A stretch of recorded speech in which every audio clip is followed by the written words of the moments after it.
యాదేవి సర్వభూతేషు క్షుధారూపేణ సంస్థిత. క్షుధ అంటే ఆకలి. అమ్మవారు ఆకలి కలిగించడానికి కూడా అధిష్టాన దేవత, ఆకలి తీర్చడానికి కూడా అధిష్టాన దేవత. అందుకని అమ్మవారిని వేడుకోవడం. యాదేవి సర్వభూతేషు నిద్రారూపేణ సంస్థిత.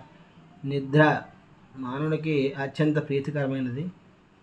అందువల్ల ఈ నిద్ర కోసం కూడా చాలామంది కష్టపడుతుంటారు. అది కూడా కలిగించేది అమ్మవారి. ఎంత గొప్పది కదా.